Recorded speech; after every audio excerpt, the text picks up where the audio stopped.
तो दोस्तों स्वागत है आपका अपने यूट्यूब चैनल में। मैं आपका दोस्त जितेंद्र सिंह बार फिर से स्वागत करता हूं। और आज हम तीसरा प्रैक्टिस सेट स्टार्ट करेंगे एसएससी जीडी के लिए, आरपीएफ के लिए, आपकी रेलवे के जो भी एग्जाम है उसके लिए और सभी एग्जामों के लिए जिसमें आपके स्टैटिक जीके पूछा जाता है उसके लिए तीसरा प्रैक्टिस सेट स्टार्ट करेंगे। इससे पहले हमने दोनों प्रैक्टिस सेट कर दिए हैं 25 क्वेश्चन के, तो आज भी 25 क्वेश्चन का प्रैक्टिस सेट करेंगे।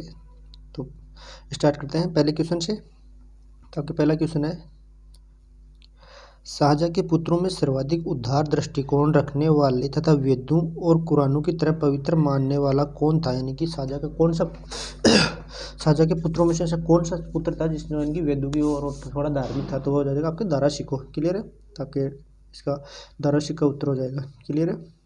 नेक्स्ट क्वेश्चन था,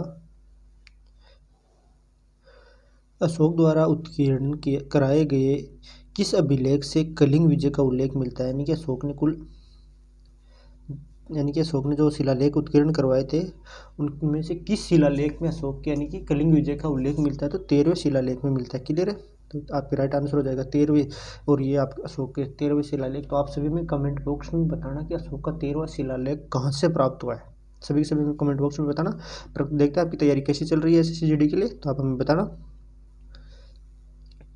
नेक्स्ट क्वेश्चन है, चंद्रगुप्त के दरबार में राजदूत बनकर मेगस्थनीज को किसने भेजा था?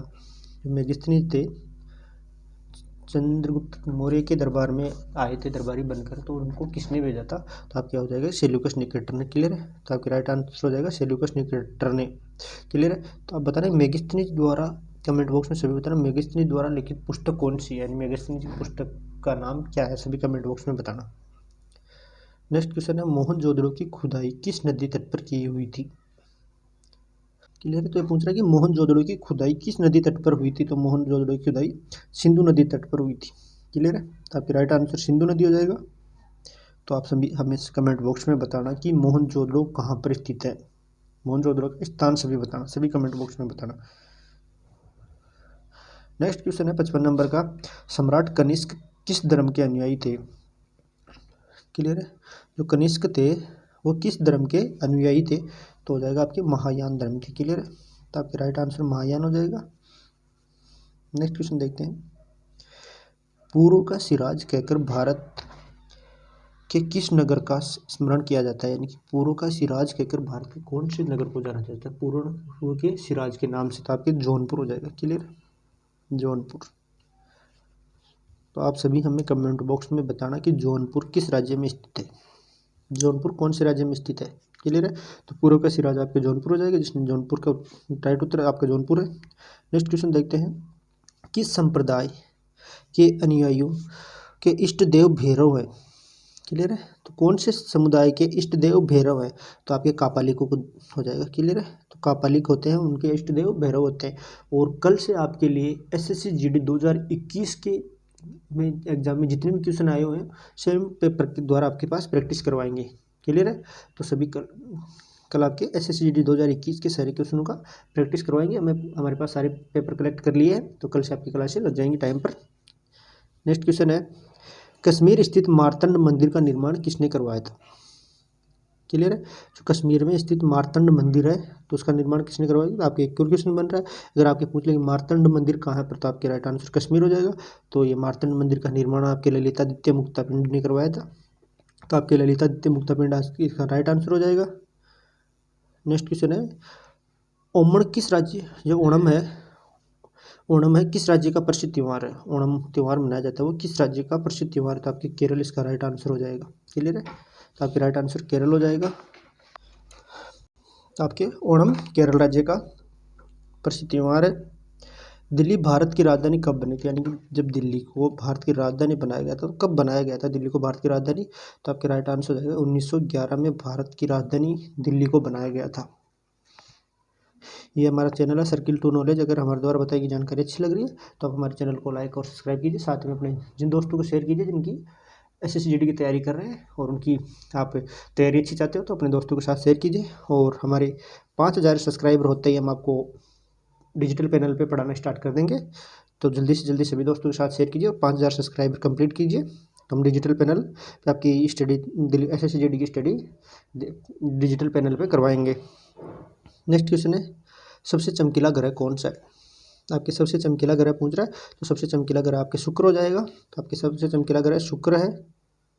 नेक्स्ट क्वेश्चन है, सर्वप्रथम किस उपनिषद में ब्रह्मचर्य, गृहस्थ, वानप्रस्थ और संन्यास आदि 4 आश्रमों का वर्णन हुआ है? यानी कि सर्वप्रथम किस उपनिषद में ब्रह्मचर्य, गृहस्थ, वानप्रस्थ, संन्यास आदि 4 आश्रमों का वर्णन हुआ? तो ये जाबाला उपनिषद में। क्लियर है? तो ये जाबाला उपनिषद में आपके गृहस्थ, वानप्रस्थ, ब्रह्मचर्य और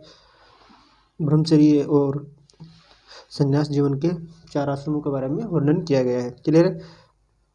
नेक्स्ट क्वेश्चन है, कौन सा हड़प्पाकालीन नगर पशुपालकों का एक बहुत बड़ा केंद्र था? यानी कि कौन सा हड़प्पाकालीन नगर था जहाँ पशुपालकों का बहुत बड़ा केंद्र था? आपके नेस्दी हो जाएगा। क्लियर है? नेस्दी आपका राइट आंसर हो जाएगा। तो इसका पशुपालकों का बड़ा केंद्र नेस्दी था। जब सबसे पहले धातु अस्तित्व में आई तो यह प्रयुक्त की गई थी? यानी जब सबसे पहले धातु बनी थी तो किसमें उपयोग किया गया था? तो आपके बर्तन बनाने के लिए इसका उपयोग किया था। क्लियर है? तो आपका राइट आंसर हो जाएगा कि धातु का उपयोग सबसे पहले बर्तन बनाने में किया गया था। नेक्स्ट क्वेश्चन है, सिंधु सभ्यता के उत्तर छोर और दक्षिण छोर के बीच की दूरी 1400 किलोमीटर है। यानी कि उत्तर से दक्षिण की दूरी सिंधु सभ्यता की, ये उत्तर है, ये दक्षिण है, इसकी दूरी 1400 किलोमीटर है। बताइए कि इन छोरों पर कौन से स्थल स्थित है? क्लियर है? तो यानी कौन से है? तो रहमान टेरी आपके उत्तर में स्थित है और भगतराय आपके दक्षिण में है। क्लियर है? और इन दोनों की दूरी 1400 किलोमीटर है। तो आपके रहमान टेरी और भगतराय हो जाएगा। क्लियर है? तो आप सभी कमेंट बॉक्स में बताना कि रहमान टेरी कहाँ स्थित है और भगतराय कहाँ स्थित है। नेक्स्ट क्वेश्चन है, अशोक के गांधार और लदयमान के लेख किस लिपि में मिले हैं? यानी कि अशोक के गांधार और लदयमान के लेख है वो किस लिपि में मिले हैं? तो आपके अरामाइक की लिपि में। क्लियर है? आरमाइक लिपि में उसके लेख मिले हैं। नेक्स्ट क्वेश्चन है, प्रसिद्ध तमिल ग्रंथ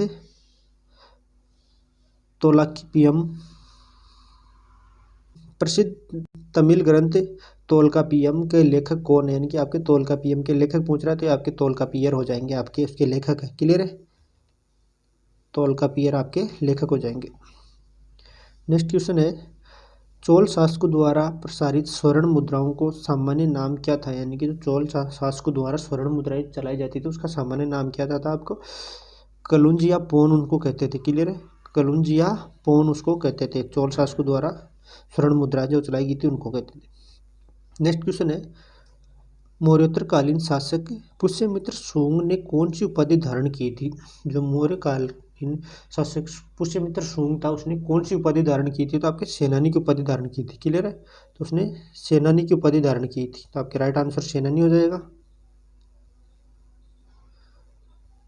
नेक्स्ट क्वेश्चन है, ऋग्वेद काल में ईशान नाम से संबोधित किया जाता था। यानी कि किसको ईशान नाम से संबोधित किया जाता है ऋग्वेद काल में? तो आपकी समिति के सभापति को ईशान नाम से संबोधित किया जाता था। क्लियर है? तो समिति का सभापति आपके उत्तर हो जाएगा। नेक्स्ट क्वेश्चन है, विश्व रेड क्रॉस दिवस किस तारीख को मनाया जाता है? यानी कि विश्व रेड क्रॉस दिवस किस तारीख को मनाया जाता है? तो आपके 8 मई को विश्व रेड क्रॉस दिवस मनाया जाता है। क्लियर है? तो आपके राइट आंसर 8 मई हो जाएगा। तो आप सभी कमेंट बॉक्स में बताना कि 8 मार्च को कौन सा दिवस मनाया जाता है। 8 मार्च को कौन सा दिवस मनाया जाता है, सभी कमेंट में बताना। नेक्स्ट क्वेश्चन है, हिंदी दिवस कब मनाया जाता है? तो आपके हिंदी दिवस 14 सितंबर को मनाया जाता है। क्लियर है? 14 सितंबर आपकी राइट आंसर हो जाएगा। ये सभी SSC GD के लिए सीरीज चल रही है और इसकी रोज़ प्रैक्टिस सेट कराएंगे। कल से हम आपके लिए 2021 के SSC GD के जितने भी क्वेश्चन हैं उन सभी को रोज़ डेली के 1 या 2 पेपर आपके रोज़ की प्रैक्टिस करवाएंगे। संविधान के किस अनुच्छेद द्वारा हिंदी को राष्ट्रभाषा घोषित किया गया? यानी संविधान का कौन सा अनुच्छेद है जिसके द्वारा हिंदी को राष्ट्रभाषा घोषित किया गया था? क्लियर है? तो आपके अनुच्छेद 343 द्वारा हिंदी को राष्ट्रभाषा घोषित किया गया था। क्लियर है? ओलंपिक खेलों का एकल स्पर्धा में स्वर्ण पदक जीतने वाले एकमात्र भारतीय कौन है? यानी कि ओलंपिक खेल होते हैं उनमें एकल स्पर्धा में एकमात्र स्वर्ण पदक जीतने वाले भारतीय खिलाड़ी कौन है? तो आपके राइट आंसर हो जाएगा अभिनव बिंद्रा। क्लियर है? तो अभिनव बिंद्रा आपके राइट आंसर हो जाएगा। ये जो ओलंपिक खेलों में एकल स्पर्धा में स्वर्ण पदक जीतने वाले प्रथम भारतीय हैं। क्लियर है। तो ये नेक्स्ट क्वेश्चन है, ओलंपिक खेलों का आयोजन कितने वर्षों बाद होता है। जो ओलंपिक खेल होते हैं उनके खेलों का आयोजन कितने वर्षों बाद होता है, तो 4 वर्षों बाद होता है। क्लियर है। जो अगले ओलंपिक होंगे वो किस देश में आयोजित होंगे, सभी कमेंट करके बताना कि अगले ओलंपिक होंगे वो किस देश में आयोजित होंगे, और जो लास्ट अभी जो ओलंपिक गए हैं वो किस देश में आयोजित हुए थे। क्लियर है। तो आप सभी कमेंट बॉक्स में हमें ये बताना। और ओलंपिक का चिन्ह आपको पता ही है, 5 चूड़ियों का ओलंपिक का चिन्ह है, ये ओलंपिक का चिन्ह है। क्लियर है। तो ये थे Delhi SSCGD present time Delhi police चल रही है, उनकी 3 शिफ्टें और 3 दिन के पेपर और बचे हैं। RPF रेलवे डी ग्रुप पे ऐसे सभी एग्जाम है जिनमें स्टैटिक जी के पूछा जाता है, इनके लिए सभी के लिए प्रैक्टिस सेट है। तो सभी विद्यार्थी जुड़िए और देखिए, ऐसे आपकी प्रैक्टिस सेट में आपकी मजबूती तैयारी रखी जाएगी, कैसे तैयारी चल रही है। और कोई ऐसे क्वेश्चन भी है जो आपके नए क्वेश्चन देखने को मिलेंगे, और बहुत से क्वेश्चन है। तो मिलते हैं कल नेक्स्ट पेपर के साथ। जय हिंद, जय भारत।